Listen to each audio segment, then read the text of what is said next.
Bienvenue. Alors aujourd'hui, je vais vous parler du progrès. Désolé s'il y a un peu de bruit derrière, il pleut. Et de la mort, surtout de la mort du mythe du progrès. Alors, quand je parle du progrès, il ne s'agit pas forcément du progrès technique. Même si chaque progrès amène un contre-progrès. Ça, c'est pas le sujet de la vidéo. En réalité, le progrès, le progressisme, il repose sur un triptyque. Celui du progrès, du bonheur et du nouveau. La promesse du bonheur, qui irait avec le progrès, c'est ce qui nous fait percevoir le progrès comme quelque chose de positif. Si on perçoit le progrès comme positif, c'est parce que derrière, il y a l'espoir du bonheur. Mais la promesse du bonheur ne fait plus recette. Déjà, on peut voir qu'il y a une augmentation de la consommation de drogue, d'antidépresseurs, d'anxiolytiques en France. Est-ce que les gens sont plus heureux qu'avant? Eh bien, c'est pas si sûr. C'est pas si sûr. Quand on voit la consommation d'antidépresseurs, d'anxiolytiques qui est faite en France, on peut légitimement se poser la question.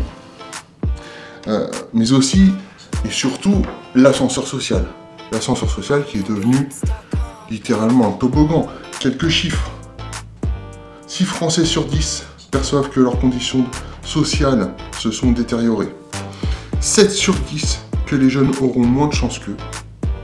Et un enfant de cadre sur 3 se retrouve avec une activité professionnelle qui les classe dans le prolétariat.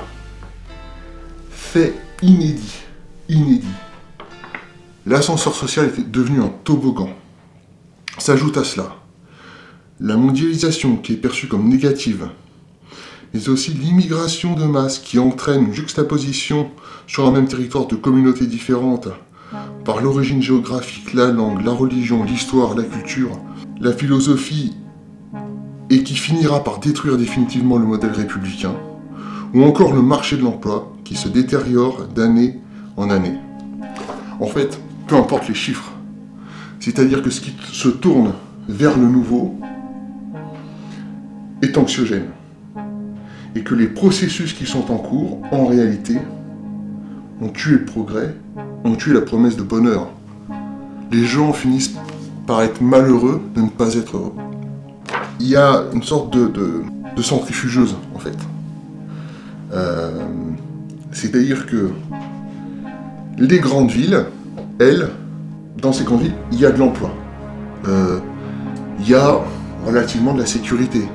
Mais en fait, vu qu'il y a de moins en moins d'emplois en général sur le territoire, en tout cas c'est de plus en plus compliqué, qu'en même temps vous avez les loyers qui augmentent dans les grandes villes, eh bien plus le temps passe, plus vous avez un nombre d'exclus de la mondialisation, en quelque sorte, qui se retrouvent rejetés des grandes villes, rejetés dans la province, rejetés dans les milieux ruraux.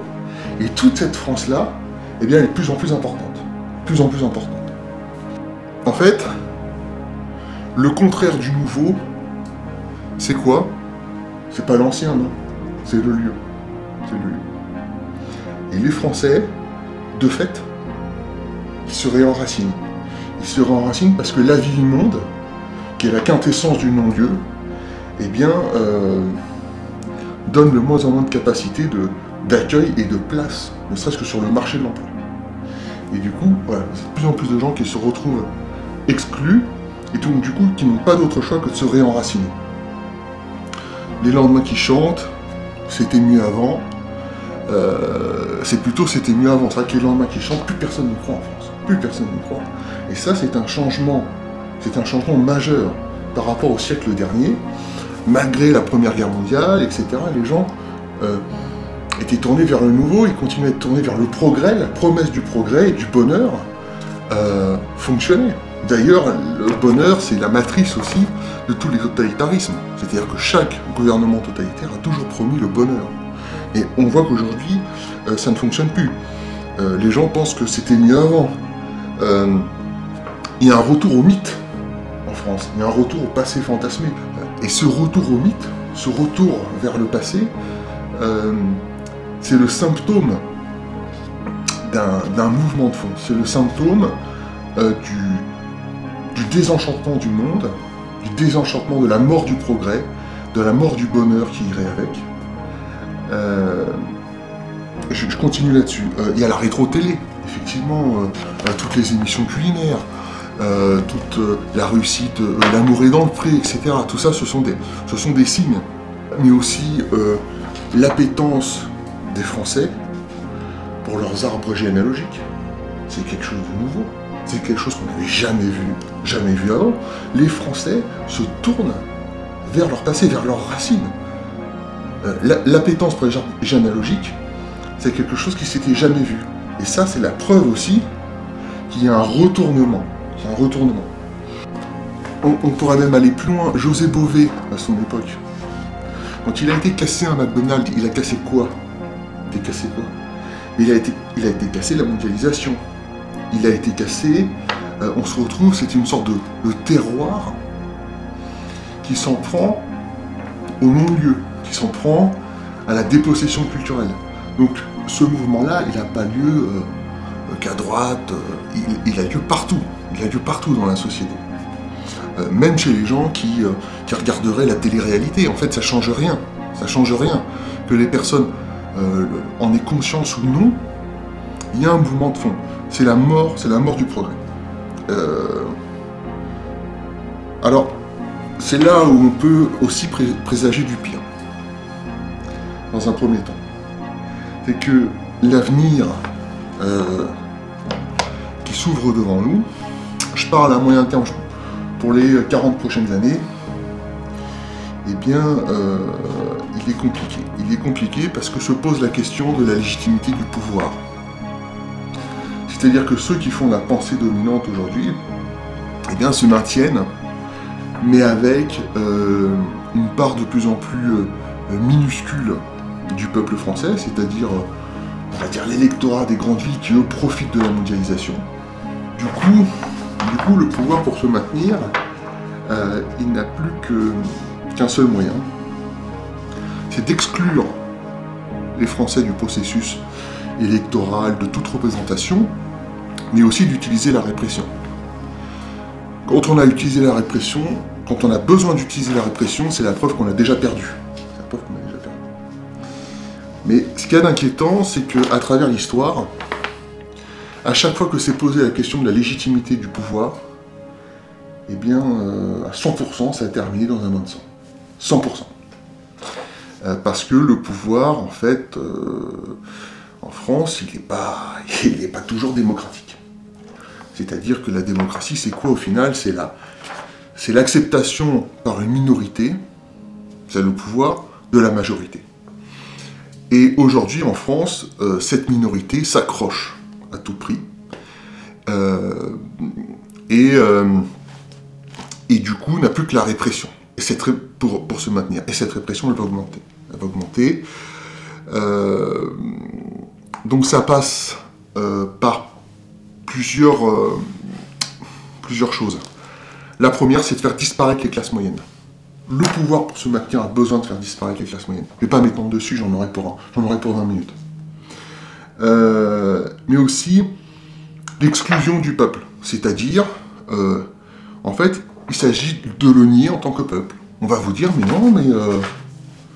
Alors ça passe par quoi? Ben, voyez, Mamadou, le jeune Afghan qui vient d'arriver, ou le nouveau Chinois, et ben en fait, il est autant français que vous. Et vous n'avez pas le droit de vous plaindre, vous n'avez pas le droit de revendiquer quoi que ce soit.